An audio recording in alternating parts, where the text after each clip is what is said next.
A'udzu billahi minasyaitonir rajim. Bismillahirrahmanirrahim. Alhamdulillahillazi anzala ala 'abdihil kitaba wa lam yaj'al lahu 'iwaja. Asyhadu an la ilaha illallah wahdahu la syarikalah wa asyhadu anna Muhammadan 'abduhu wa rasuluh. Allahumma salli wa sallim wa barik ala Muhammad wa ala alihi wa ashabihi ajma'in. Subhanaka la ilma lana illa ma 'allamtana innaka antal alimul hakim. Wa la hawla wa la quwwata illa billahil aliyyil azim. Amma ba'. Yang dimuliakan Tuan Imam, seluruh ahli jawatan kuasa masjid, tuan-tuan guru, para alim ulama, tuan-tuan haji, puan-puan hajah, muslimin dan juga muslimat, tuan-tuan dan puan-puan, mudah-mudahan dirahmati Allah. Baik, kita sambung pengajian kita dalam kitab Muhimmah fi Ilmil Hadis, muka surat yang ke-14. Muka surat 14, 10 baris dari atas. Sebelum ni kita telah pun membincangkan beberapa perkara adab yang mesti dijaga dan dipelihara. Diingatkan kepada kita, dia kata apa? Antara lain, jangan selalu sangat bertandang ke rumah orang sekampung. Dia dah ingatkan pada kita dalam pengajian bulan sudah. Sebab apa? Bila kita selalu pergi ataupun bertandang ke rumah orang ataupun jiran sekampung ni, jadi banyak cerita. Bila banyak cerita, dah mesra, banyak kadang-kadang cerita-cerita yang kita bawa itu kadang-kadang mendatangkan dosa. Seterusnya dia kata apa? Dan setengah daripada adab yang lazim atas isterinya itu, hendaklah menuntut ia akan kesukaan suaminya itu sekalian perbuatannya, dan jangan sekali ia berbuat khianat akan suaminya dan akan hartanya. Dan hendaklah pula isterinya ia sentiasa suci badannya dan kainnya, kerana menyediakan ia akan dirinya bagi suaminya. Dia kata sebahagian daripada adab yang mesti ada. Dia kata apa? Mestilah isteri itu menyediakan dirinya. Bila suami tengok, maka suami akan seronok dan juga suka. Hari itu pun kita dah baca hadis. Nabi kata apa? Khairun nisa'i man iza nazarta ilaiha sarratka. Sebaik-baik isteri, sebaik-baik perempuan ialah yang apabila kamu pandang dia, suami ni tengok isteri, menyebabkan suami rasa suka dan juga seronok. Tuan-tuan balik nanti tengok muka bini lagu mana? Kalau tengok muka bini rasa seronok, tenang, alhamdulillah. Tapi kalau tengok muka bini rasa serabut, dia susah hati, mungkin ada sesuatu yang tak kena dalam hubungan suami isteri itu. Jadi dia kata apa? Seorang isteri hendaklah berbuat baik, kemudian sentiasa menyukakan suaminya, jangan khianat suaminya, jangan khianat harta suami. Dan isterinya juga mestilah, seorang isteri juga mestilah sentiasa berada dalam keadaan yang menyenangkan suami. Dia suci badannya dan kainnya, menyediakan akan dirinya bagi suaminya, manakala dikehendak oleh suaminya, nescaya hadir ia padanya. Memanglah orang perempuan kadang-kadang buat kerja, siang ikan, tumbuk belacan dan sebagainya, bau busuk. Tapi janganlah busuk tu biar lama. Sebelum zuhur busuk dah, dekat-dekat asar baru mandi. Tak.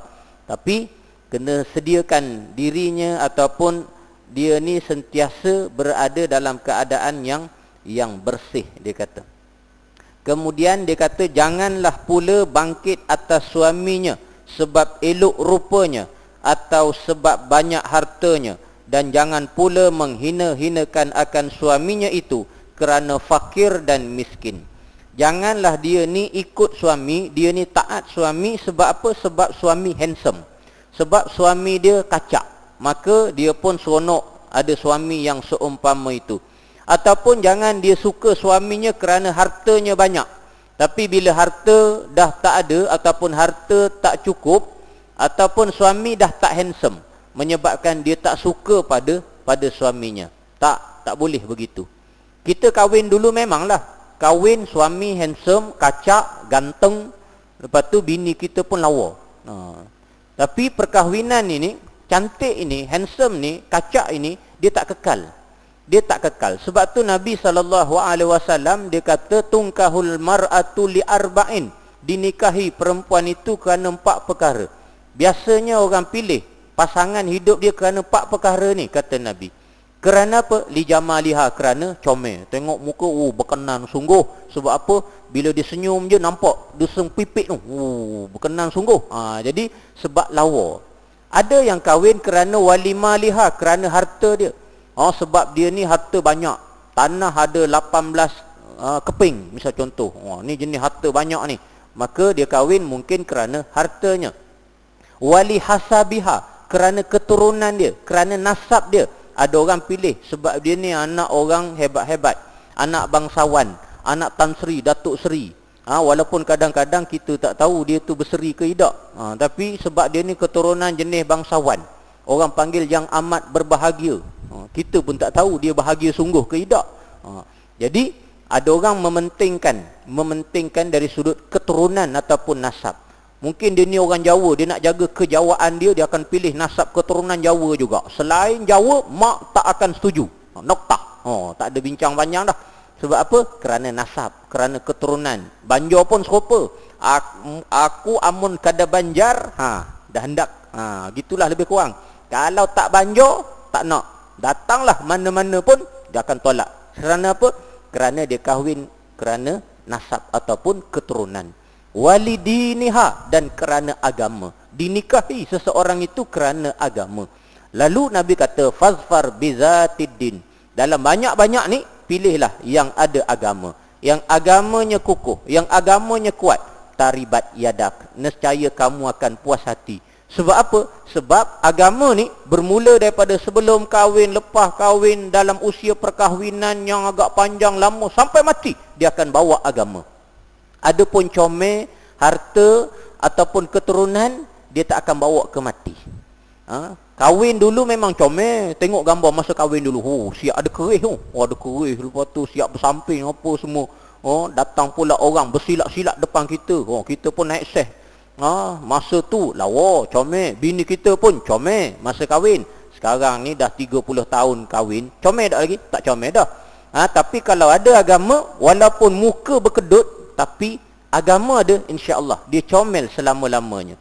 Nescaya puas hati bagi orang yang mengutamakan agama. Yang ni Nabi pesan dah.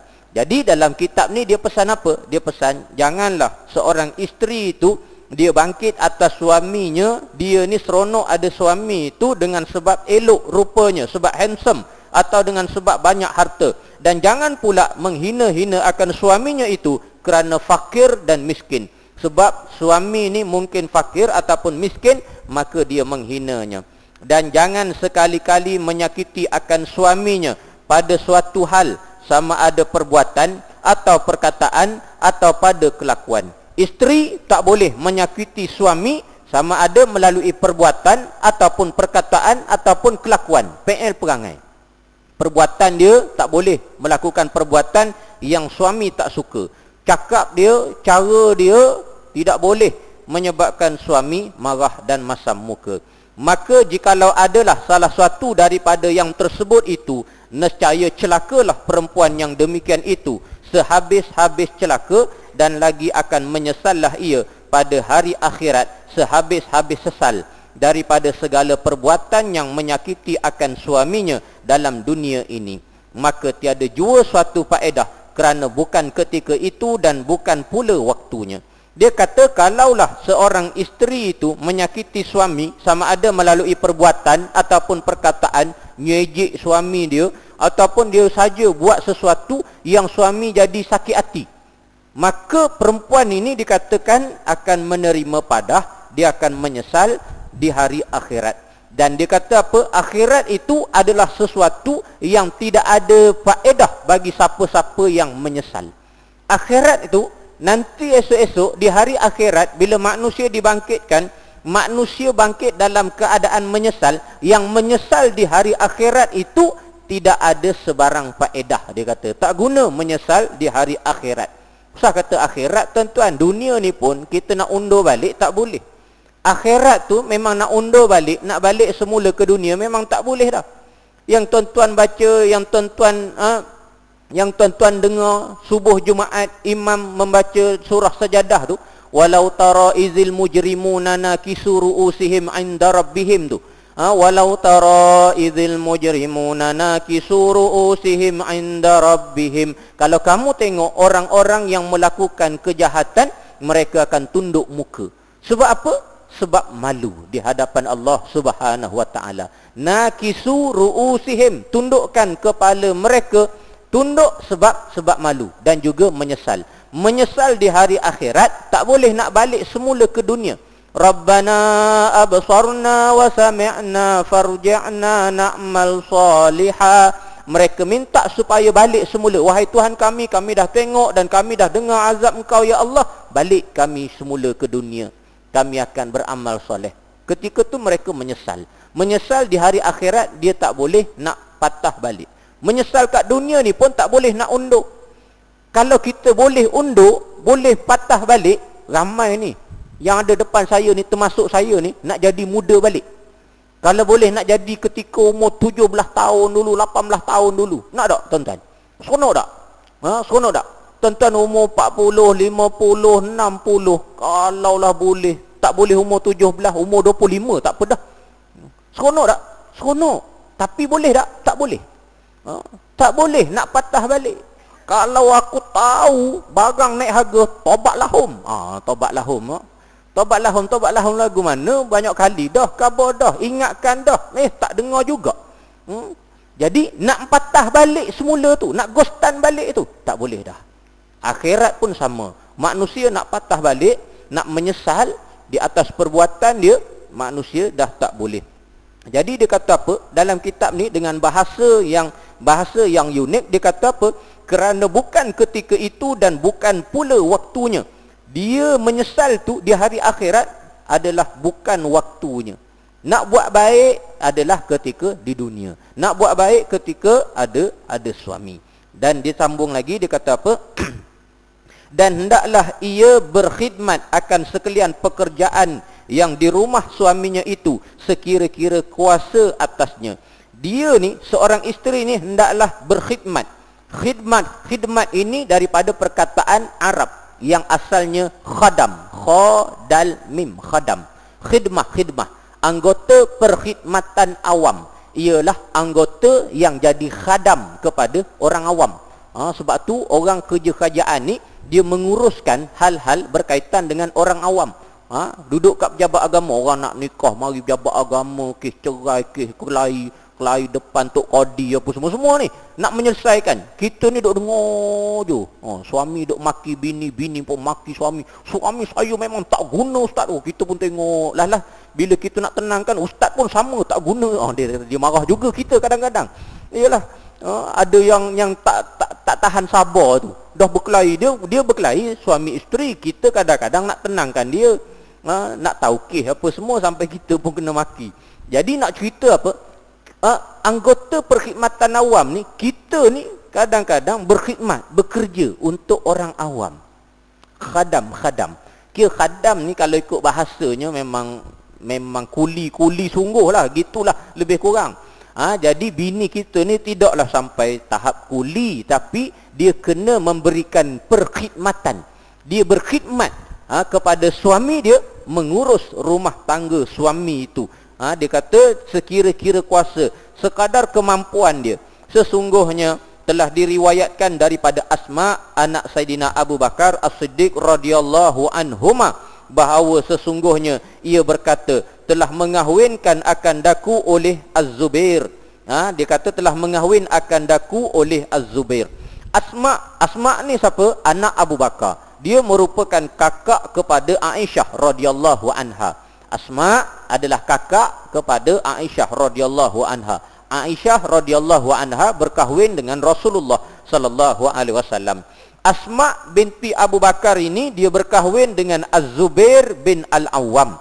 Dia kata, Asma kata telah mengahwin akan daku oleh Zubair padahal tiada baginya di dalam bumi ini daripada harta, dan tiada memiliki ia akan sahaya, dan tiada memiliki suatu yang lain daripada satu kudanya dan satu untanya yang menguruskan kebunnya, maka adalah aku memberi makan akan dia, dan aku mencukup akan dia belanjanya, dan memelihara akan dia, dan aku menambah biji-biji kurma makanan bagi untanya, dan lagi aku memberi makan akan dia dan memberi minum air akan dia, dan aku menjahit timba kulit, dan aku menggiling akan tepung gandum dan sair, dan aku perbuat akan dia roti, dan adalah aku memindahkan biji-biji kurma, padahal aku junjung di atas kepalaku daripada perjalanan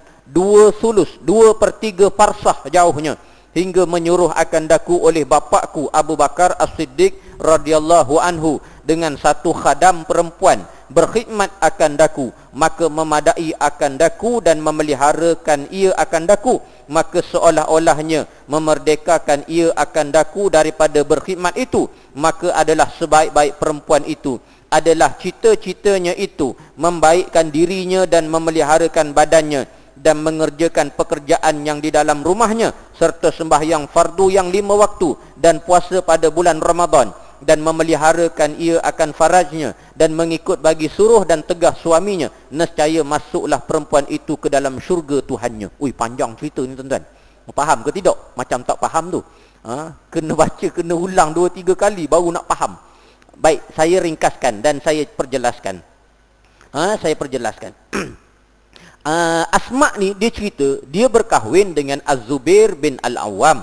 Bila dia kahwin dengan Az-Zubair ni, dia kata Az-Zubair ni, dia ni tak ada apa-apa harta. Dia ni tiada baginya dalam bumi ini daripada harta. Harta tak ada, tidak memiliki sahaya, tak ada memiliki hamba sahaya, tak ada memiliki selain daripada satu kuda dan satu unta. Dia cuma ada seekor kuda, seekor unta yang menguruskan kebunnya. Kemudian dia kata apa? Aku ni Asma kata aku pula yang ditanggung suami aku Az-Zubair tu. Aku tanggung suami aku ni. Aku tanggung, cukupkan akan dia belanjanya, pelihara akan dia, aku tambah biji kurma makanan bagi unta. Unta dia pun aku bagi makan tu. Unta dia pun aku tukang bagi makan, aku bagi makan minum, kemudian aku menjahit timba kulit. Aku pula terpaksa buat kerja lain, apa dia? Jahit kulit, buat timba.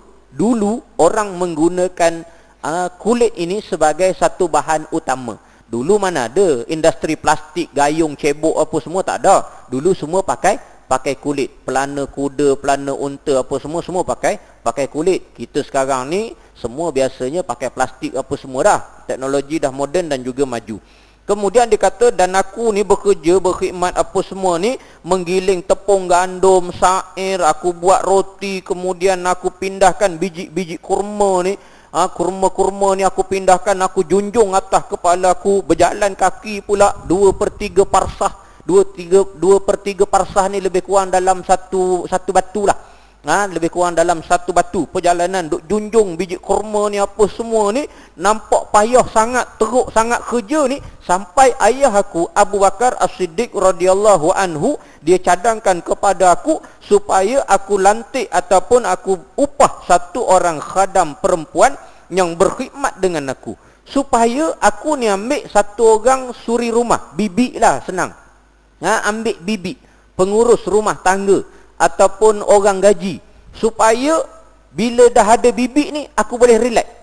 Dia kata gitu. Supaya, dan itulah sebenarnya cita-cita perempuan, membaikkan diri, memelihara badan, mana jaga badan apa semua. Zaman sekarang ni pergi mana? Pergi spa, pergi mana lagi? Duduk dalam macam-macam lah sekarang ni kan, duk urut apa semua kan. Pergi spa, lepas tu memanja-manjakan badan dia apa semua. Memang orang perempuan seronok benda-benda macam ni. Kemudian dia kata, Asma kata, bila aku kalau ada bibi, nescaya pekerjaan-pekerjaan dalam rumah ni khadam tu boleh buat, dia boleh rehat. Yang penting dia cuma sembahyang fardu 5 waktu, puasa bulan Ramadan, pelihara kemaluan dia dan ikut perintah suami, maka masuklah ke dalam syurga Allah Subhanahu wa taala. Tapi Asma tak nak. Sebab apa? Sebab berkhidmat untuk suami itu besar ganjarannya di sisi Allah Subhanahu wa taala. Kalau bini kita lagu mana gamak? Bini kita popeng. Bini kita tak ada apa, dia cadangkan pada kita, bukan kita offer. Bini kita mungkin. Tapi nak cerita apa? Setiap perbuatan isteri yang mengurus dalam rumah tangga itu ada pahala yang besar di sisi Allah Subhanahu wa taala. Dan nak cerita juga bahawa Az-Zubair bin Al-Awwam ini bukan suami yang tak bertanggungjawab. Bukanlah dia satu orang yang miskin sangat. Sebab apa? Kalau kita buka dalam sirah kehidupan Az-Zubair bin Al-Awwam ini, dia orang kaya juga, tuan-tuan. Dia salah seorang daripada 10 orang sahabat yang dijamin syurga oleh Nabi sallallahu alaihi wasallam. Di kalangan 10 orang yang dijanjikan syurga, salah seorangnya Az-Zubair bin Al-Awwam. Kulitnya hitam manis. Dia tak adalah putih sangat. Hitam manis ni lebih kurang macam kulit Jawa Banjar gitulah. Hitam manis juga. Tengok gelap-gelap gitulah. Dan dia satu orang yang bertubuh sasa dan juga kuat amanah, berani serta kaya. Di antara pekerjaan dia jual daging dan juga menjual barang-barang daripada tukangan besi. Jual pisau, jual pedang. Ni kerja Az-Zubair bin Al-Awwam. Dan dia satu orang yang kaya, hartanya banyak, tapi dihabiskan untuk jihad dan juga dakwah, tuan-tuan. Dia masuk Islam di peringkat awal. Ada ulama menyebut dia masuk Islam ketika berumur 9 tahun. Kanak-kanak yang pertama masuk Islam Saidina Ali. Masa muda tu juga Az-Zubair bin Al-Awwam masuk Islam dan umurnya baru 9 tahun. Kemudian dia bekerja apa semua. Dia ni satu orang yang kaya, kahwin pula dengan Abu Bakar. Abu Bakar pun salah seorang orang yang kaya. Mereka ni keluarga yang kaya, tapi hartanya habis untuk perjuangan Islam. Dia berhijrah ke Madinah. Masa dia berhijrah, Asma tak berhijrah lagi. Sebab apa? Sebab dia berhijrah dulu, Asma ketika itu mengandung. Dan Asma adalah orang yang ditugaskan untuk menghantar bekalan makanan kepada Nabi ketika Nabi berada di dalam gua bersama dengan Abu Bakar As-Siddiq radhiyallahu anhu. Masa tu Asma mengandung anak sulungnya, yang anak sulung itu lahir diberi nama Abdullah bin Az-Zubair bin Al-Awwam, satu orang pahlawan tentera Islam yang sangat terkenal dan kisahnya sangat masyhur. Bila dia berhijrah, Az-Zubair ni dia disaudarakan dengan saudara Ansar yang namanya Salamah bin Salam. Lelaki lah. Namanya Salamah. Tapi lelaki. Kita kalau Salmah, confirm perempuan. Mu nama benda Salmah. Biar betul. Bukan tanya nama mu. Bukan tanya nama mak mu. Dah betul lah Salmah. Salmah bukan nama perempuan ke? Dah, nama aku Salmah. Memang pelik lah tu. Memang pelik. Zaman sekarang ni ada juga hak jenis nama Salmi jadi Salmah, ada juga. Nama ayah bagi Salmi tapi Salmah. Nama siapa? Salmah. Tu Salmah jantan yang tak ori tu. Salmah perempuan yang tak ori. Susah cerita zaman sekarang ni, tuan-tuan. Itu kan saya dah sebut, bila lelaki ni duk gila nak jadi perempuan tu apa kejadahnya, pelik sungguh perangai manusia. Allah Ta'ala dah ciptakan, tiba-tiba tak nak terima, habis bercelaru hukum Allah Subhanahu Wa Ta'ala.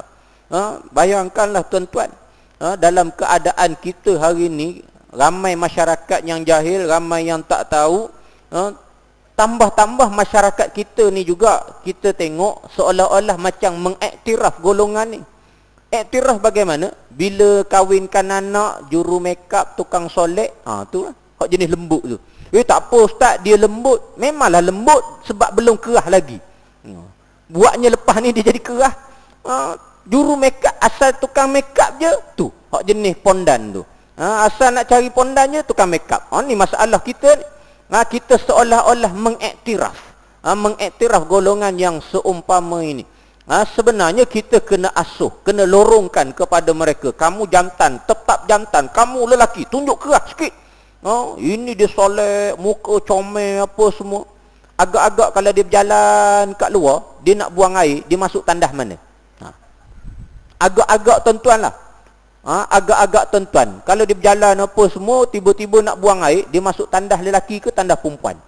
Masuk tandas perempuan, susah pula orang kita, muslimat-muslimat kita. Dia datang masjid, nak buang air, masuk tandas perempuan. Isteri kita duduk dalam tandas mungkin, tengah buka tudung ke apa ke, buka aurat dia. Tiba-tiba masuk ni jantan ni. Tengok rupa macam perempuan, isteri kita buat tak tahu. Bahaya, celau habis tuan-tuan. Habis tu ustaz, masuk tandas lelaki lah. Masuk tandas lelaki, Tok Imam pula kejut. Ni perempuan mana pula ni? Tok Imam pula susah. Jadi fitnah belaka. Orang pun pakat tengok tu, tengok Tok Imam tu masuk tandas dengan betina mana. Sudah. Jadi fitnah pula pada Tok Imam, pada orang masjid. Kan susah. Semayang. Dan molek dia semayang kat sama-sama sah perempuan, pakai telekung apa semua. Dia pun semayang situ. Lepas semayang, wirid apa semua, duduk sebelah makcik Esah. Sudah semayang, makcik Esah pun salam. Lembutnya tangan. Lembutlah tangan. Seronok salam apa semua. Lepas tu dengar kuliah apa semua, azan isyak. Lepas azan isyak semayang, makcik Esah salam dah dengan lelaki tu tadi.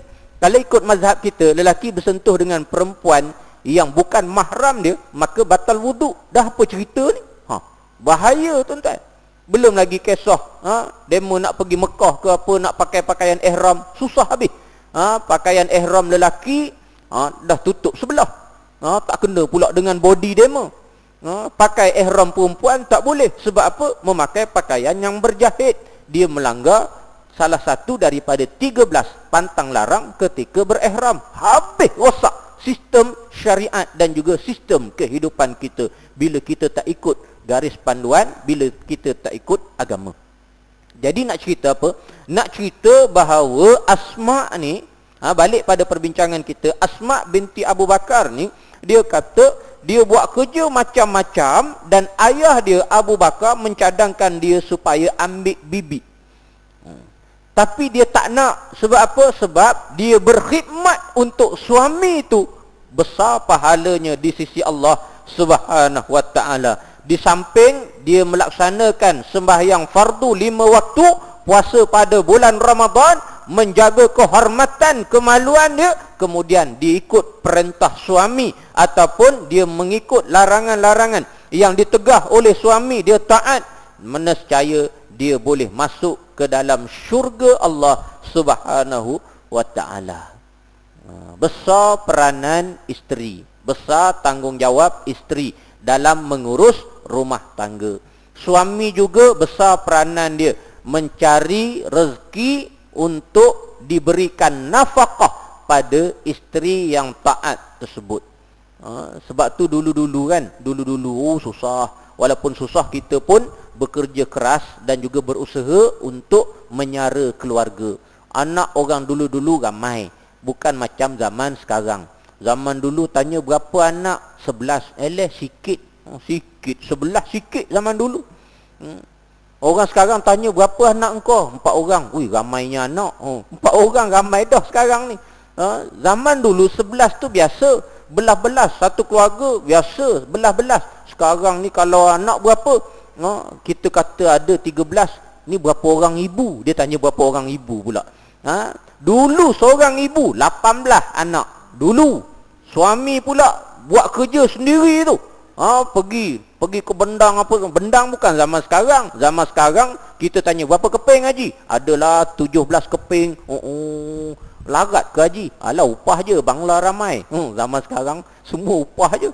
Banding dengan dulu tu, nak bajak sendiri apa semua, nyangkul apa semua, nak masukkan air lagi. Ada yang semai benih, kemudian ada yang jenis tabur, ada yang kena cucuk pakai kuku kambing apa semua, nak jaga pula.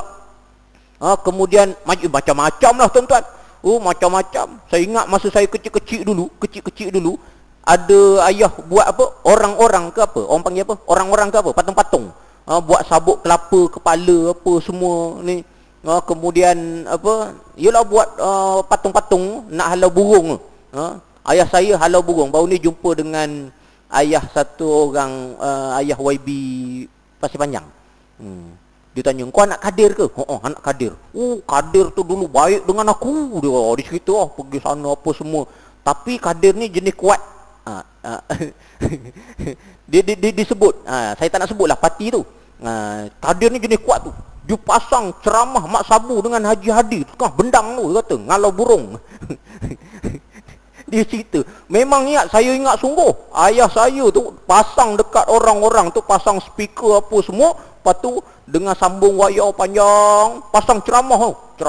Ceramah suara Mak Sabu. Tahu ajalah, jerkah burung pun lari. Jadi nak ceritanya dulu, Allah payah. Sekeping je pun. Sekeping je. Nak cucuk apa semua, kemudian masa musim mengerat kena mengerat pula, lepas tu himpun dung apa orang kata banting padi apa semua. Penuh sakit awak ni, orang Banjar kata sakitan awak. Uyuh. Maulah apa bergawi apa tak tahulah. Tak reti dah cakap Banjar. Jadi nak cerita apa, buat kerja apa semua tu, lepas tu masuk pula dalam guni apa semua. Bubuh pula atas motor tu, motor Jipang ke apa. 3 guni tu. Berah ataupun guni padi lebih tinggi pada kita. Tu zaman tu. Betapa payah dan betapa susah. Sekarang ni orang ada berpuluh-puluh keping pun senang, relax je. Meracun bangla, upah semua. Cukup masa dapat duit. Senang rezeki tu. Tapi nak bagi tahu bahawa dulu walaupun susah, walaupun payah, dengan susah payah dapatkan rezeki itu, dan itulah di antara rezeki yang berkat. Dengan usaha sendiri, dengan kerja sendiri.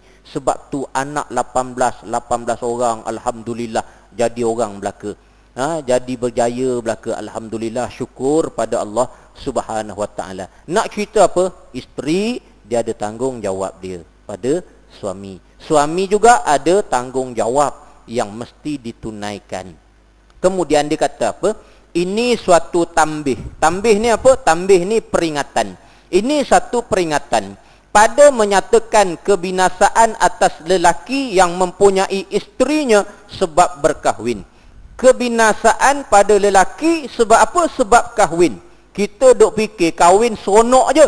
Rupa-rupanya ada peringatan-peringatan kepada suami. Sebab apa? Dengan sebab dia berkahwin.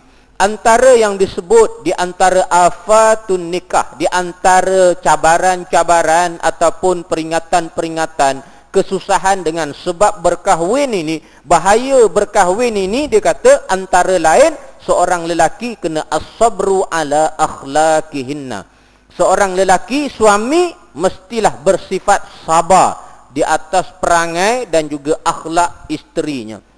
Seorang suami juga mestilah, dia kata kadang-kadang satu orang suami ni menjadi halangan dan menjadi dosa dengan sebab nikah itu kerana ajzu ala nafaqatihinna. Dia lemah, dia tak mampu untuk memberikan nafkah. Begitu juga kalau satu orang tu ajzu an talabil halal. Seseorang itu dia tidak mampu untuk mendapatkan rezeki yang halal untuk diberikan kepada ahli keluarganya. Jadi dia bagi peringatan. Tadi kita duk bahas, bincang pasal tanggungjawab isteri. Sekarang ni dia nak bagi peringatan kepada suami pula.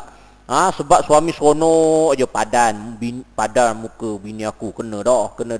Asyik kena bini je. Kita hak laki seronok je. Ni peringatan untuk suami pula. Dia kata apa? Bahawa tiada mudah memberi belanja isterinya itu daripada harta yang halal.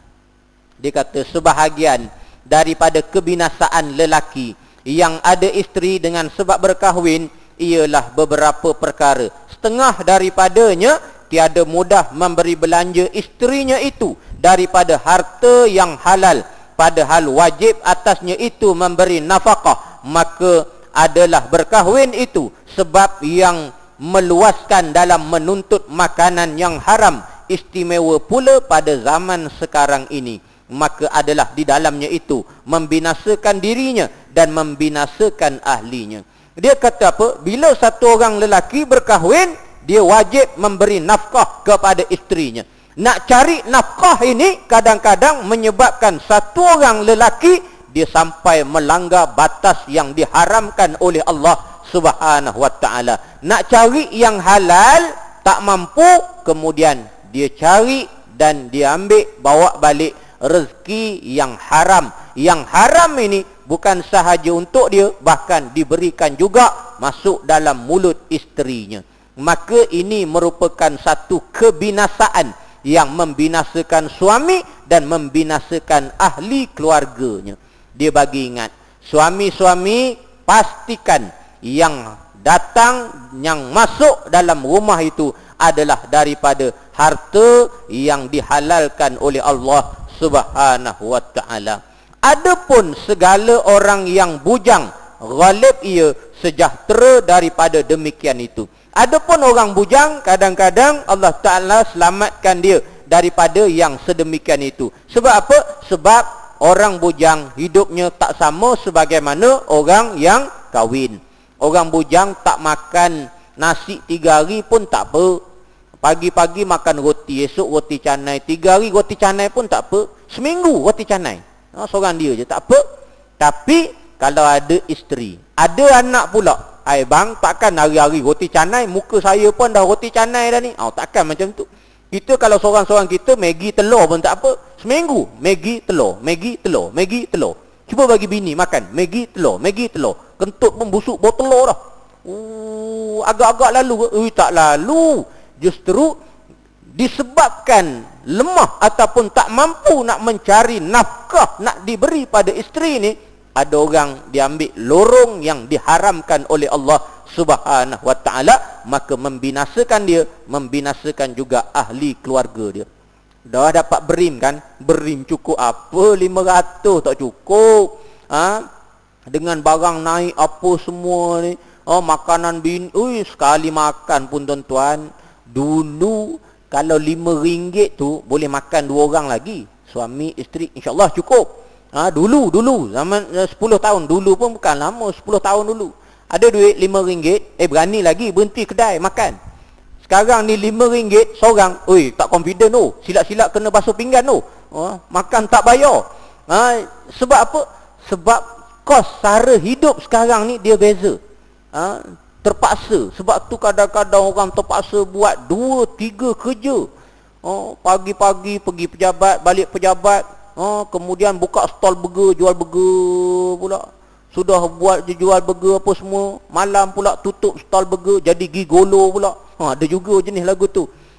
Nak cari duit lebih, pendapatan lebih, nak menyara. Ni sampai menyebabkan dia cari jalan-jalan yang diharamkan oleh Allah Subhanahu wa taala. Nak kos sara hidup sekarang. Apa-apa, takkan naik motor. Takkan naik motor dekat-dekat boleh lah, accent sikit boleh lah.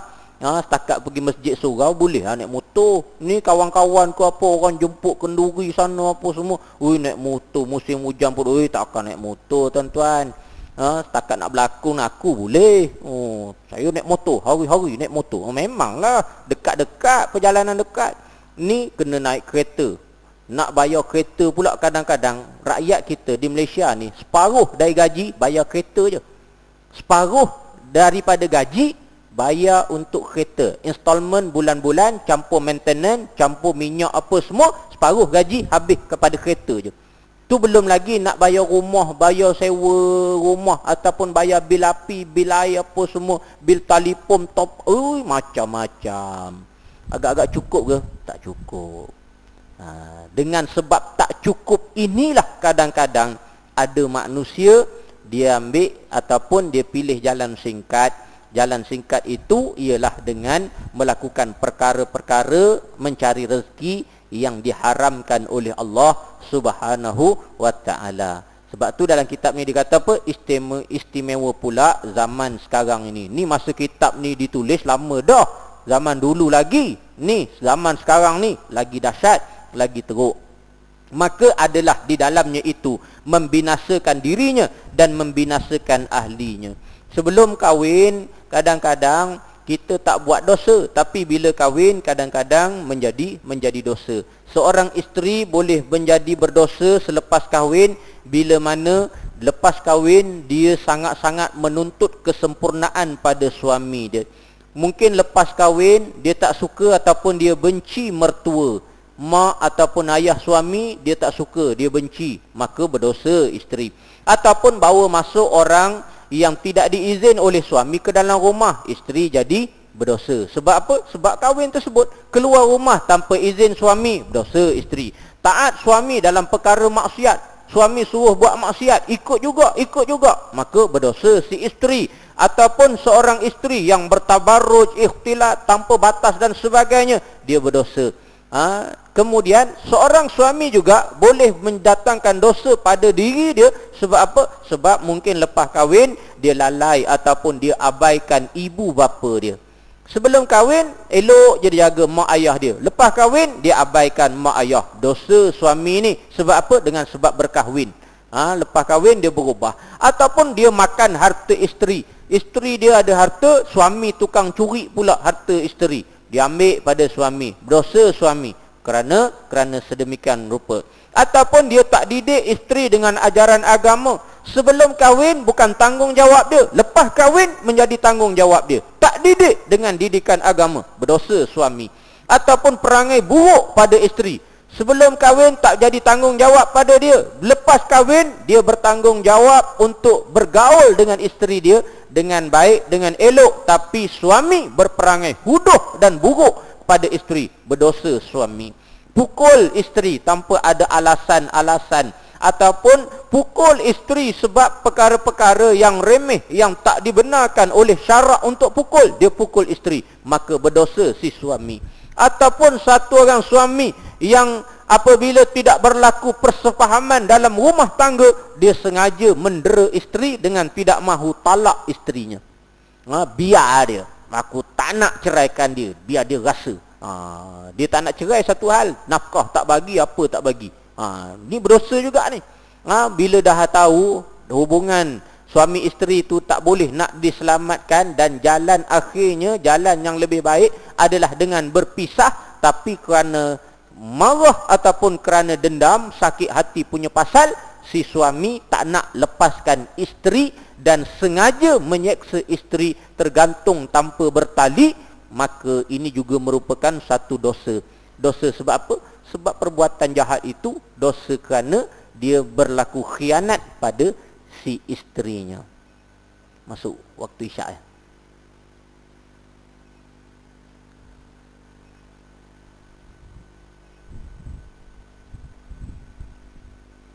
Hah?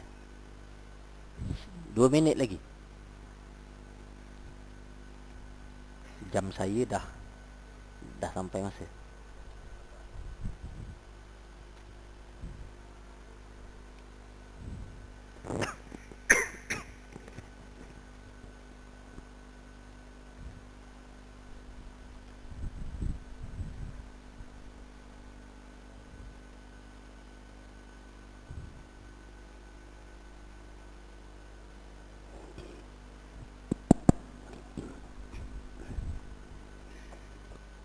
Astaghfirullahaladzim alladzi la ilaha illa huwal hayyul qayyum wa atubu ilaih.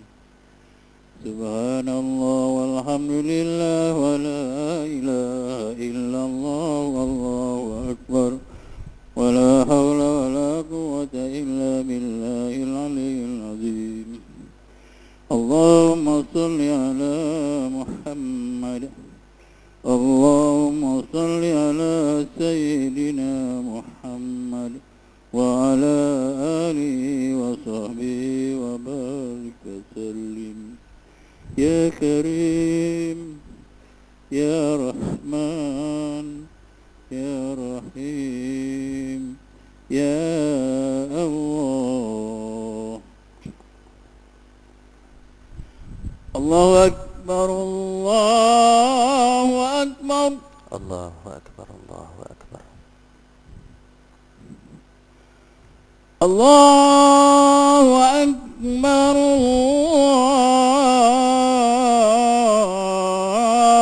الله أكبر الله أكبر الله أكبر. أشهد أن لا إله إلا الله أشهد أن لا إله أشهد أن لا إله إلا الله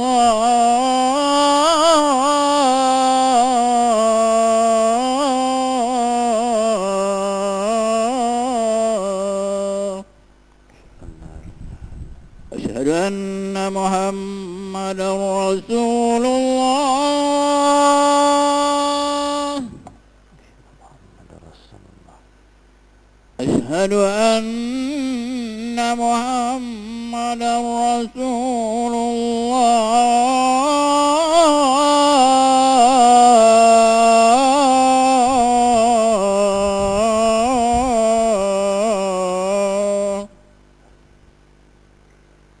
حي على الصلاة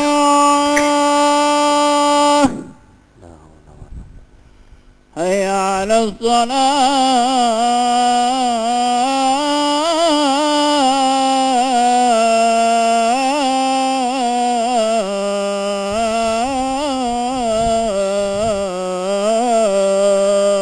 لا حول ولا قوة إلا بالله. حي على الفلاح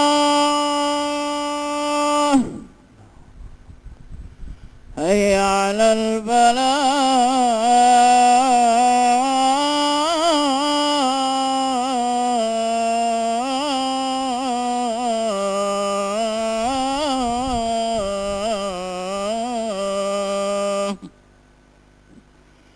الله أكبر الله أكبر الله أكبر الله. لا إله إلا الله لا إله إلا الله. اللهم رب هذه الدعوة التامة والصلاة القائمة والشرف والدرجة العالية الرفيعة لا تخلف الميعاد. Baik muslimin muslimat sekalian, dia kata apa? Dia kata kadang-kadang orang bujang mereka ini sejahtera daripada demikian itu. Kadang-kadang orang bujang mereka terselamat daripada fitnah-fitnah yang seumpama itu. Dia bujang, dia tidak ada tanggungjawab. Tapi bila dia dah berkahwin, dia bertanggungjawab. Kena didik isteri dia. Kalau isteri sengaja melakukan maksiat, suami redha, tak tegur, maka suami juga akan menanggung sama dosa isteri.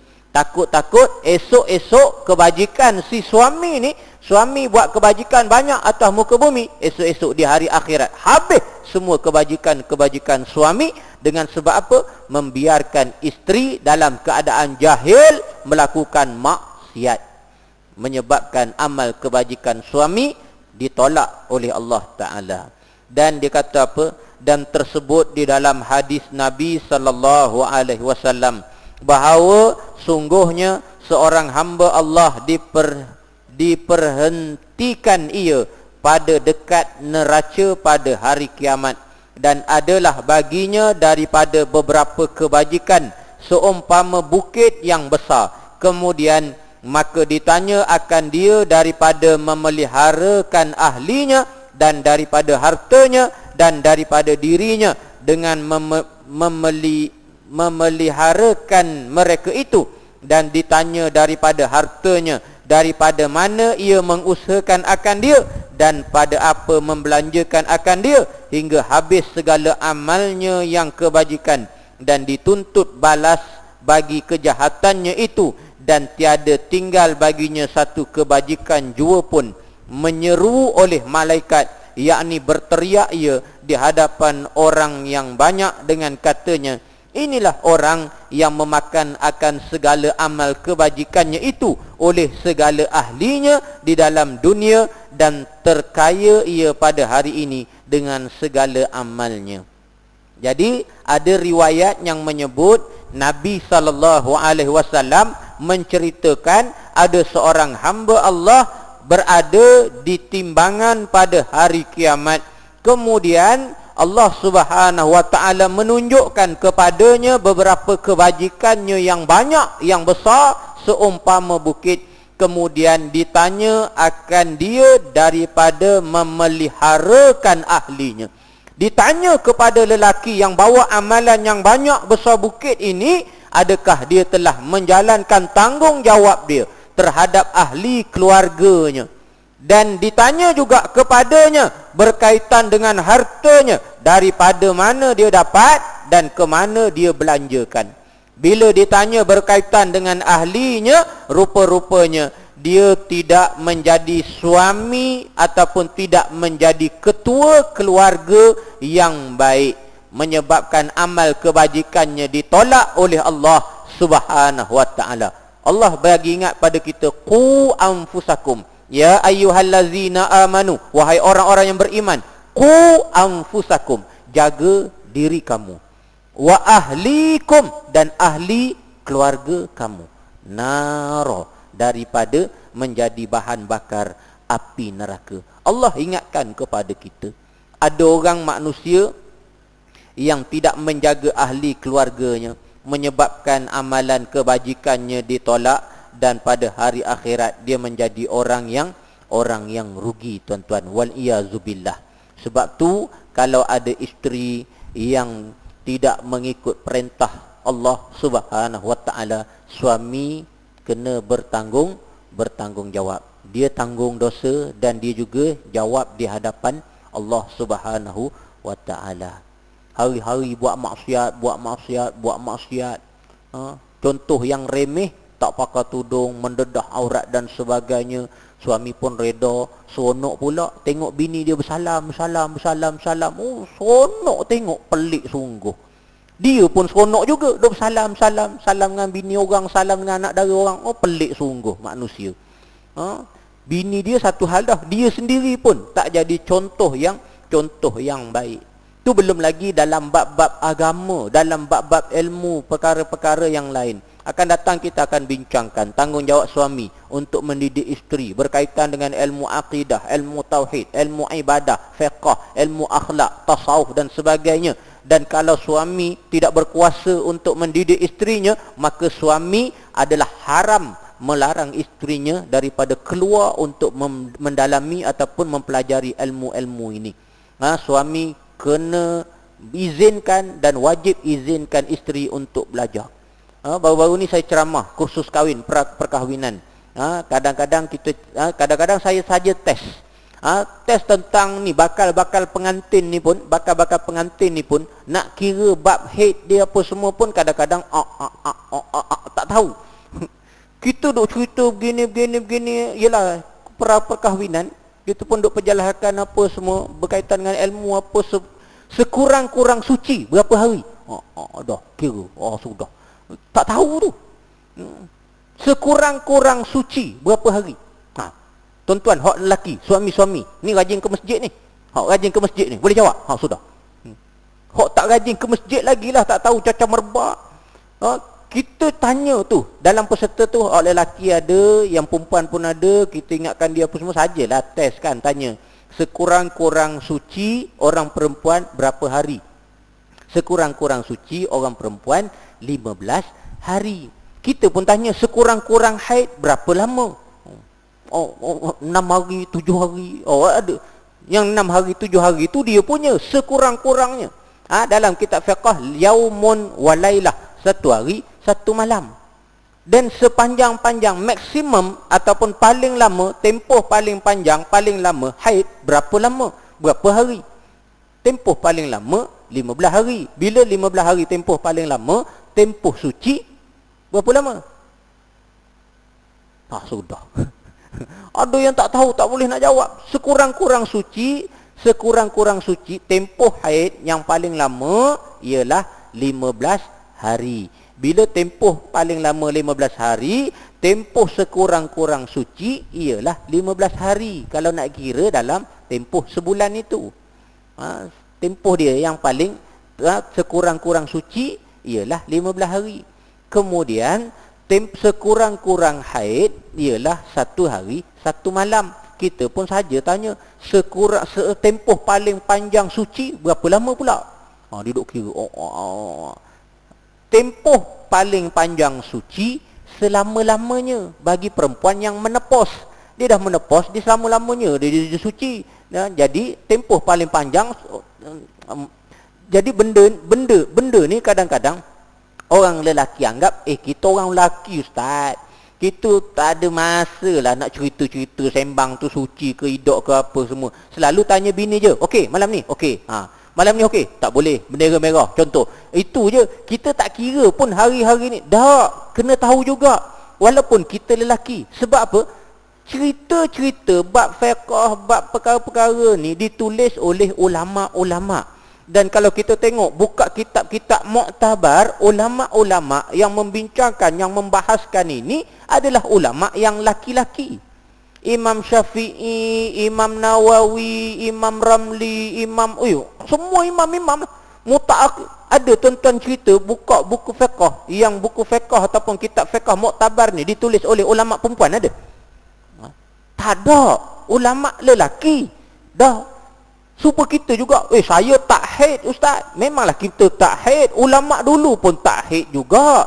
Tapi dia tahu tentang hukum-hukum ni apa semua, diperbahaskan, perincikan satu persatu. Justru perkara ni menjadi tanggungjawab juga kepada suami-suami. Supaya reti juga bab hukum. Takut-takut, bimbang-bimbang, isteri kita, dia tak tahu tentang hukum, haid dan sebagainya, menyebabkan ada perkara-perkara sembahyang yang wajib diqada. Wajib diqada. Dia ingat dia haid lagi, sebenarnya dia dah bukan haid, dia wajib sembahyang tapi dia tak sembahyang. Akibat kejahilan itu menyebabkan dia berdosa, dan suami yang tidak tunjuk ajar pada isteri juga akan diheret sama. Kenapa mu tak ajar binimu? Kenapa tak pastikan dia mandi wajib betul ke tidak dan sebagainya? Mandi junub betul ke tidak? Sah ke dia mandi junub dan sebagainya? Ini semua akan disoal oleh Allah Ta'ala dan menjadi tanggungjawab kepada suami-suami.